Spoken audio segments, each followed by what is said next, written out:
তো দীপজল ভাই অনেক মহান একজন ব্যক্তি, যার কোনো তুলনা নাই। হ্যাঁ, তাকে ইন্ডাস্ট্রিতে প্রয়োজন আছে আমি মনে করি। আর দীপজল ভাই এমন একজন ব্যক্তি, তার কাছ থেকে কেউ ফেরত আসে না, কেউ ফেরত আসে নাই, আসবেও না। এই সংকটটা কাটাতে হলে সবার এক হয়ে কাজ করতে হবে। সেটা হোক নিপুণ, হোক দীপজল ভাই, হোক যে কেউ, তাই না? এখানে আমাদের 19 সংগঠন আছে, সবাই মিলে যদি আমরা এটা করি তাহলে বদলানো সম্ভব।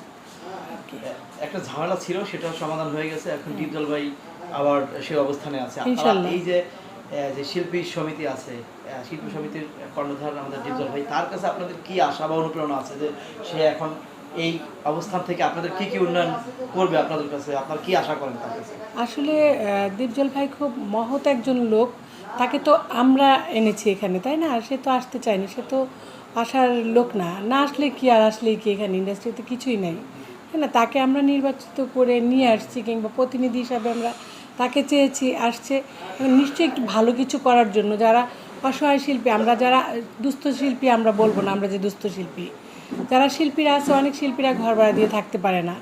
তো যার জন্য দীপজল ভাইকে আমরা চয়েস করেছি সেই ব্যাপারটা নিয়ে। কারণ দীপজল ভাই পারবে জিনিসটা করতে, কারণ সরকারের কাছে অনেক জায়গা আছে, যে জায়গাগুলো দেখে দীপজল ভাই এটা করতে পারবে। আর একটা কোয়ার্টার সিস্টেম করলে, যেমন শিল্পীরা কিন্তু ভাড়া নিতে গেলেও হাজব্যান্ড যার নাই তাদেরকে ঘর ভাড়া দিতে চায় না, দেখবেন যে না আমি ঘর ভাড়া দিব না কেন, শিল্পী মানুষ, তোমার স্বামী কোথায়, এরকম নানান প্রশ্ন ওঠে। তো সেই জিনিসটা থেকে আমি বলবো যে না, এটার জন্য আমাদের ওই যে কোয়ার্টার সিস্টেম, আমরা সরকারি যারা চাকরি করছে, আমার বাবা দেখেছি, আমরা কোয়ার্টার সিস্টেম থাকছে, এখানে কোয়ার্টারের লোকজন থাকছে। তো এইটা যদি করা হয় তাহলে দীপজল ভাই ভালো করবে আমাদের জন্য, এটা যদি করা হয় আর কি। আপনার কি মনে হয় আদৌ কি সরকারের কাছে এটা আবেদন করে এটা পাওয়া সম্ভব কিনা, পসিবল আসলে? শিল্পীরা ভাই তো আমরা মলিন মনের মানুষ, তাই আর আমাদের আপা শেখ হাসিনা আপা যিনি আছেন, উনি মহৎ অনেক, ওনার বাবার দেয়া এইটা আমাদের ইন্ডাস্ট্রি।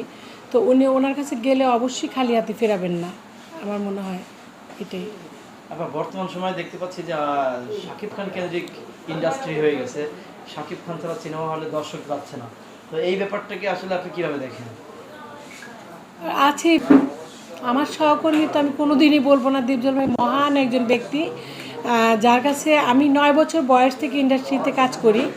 9 বছর থেকে এই পর্যন্ত আমার 38 বছর চলতেছে অলরেডি, ঠিক আছে? তো এই পর্যন্ত আমি দীপজল ভাইয়ের তেজি ছবিতে আমি প্রথম কাজ করি, আমি টাকার পাহাড়ে কাজ করতে পারি না। তো দীপজল ভাই অনেক মহান একজন ব্যক্তি, যার কোনো তুলনা নাই। হ্যাঁ, তাকে ইন্ডাস্ট্রিতে প্রয়োজন আছে আমি মনে করি।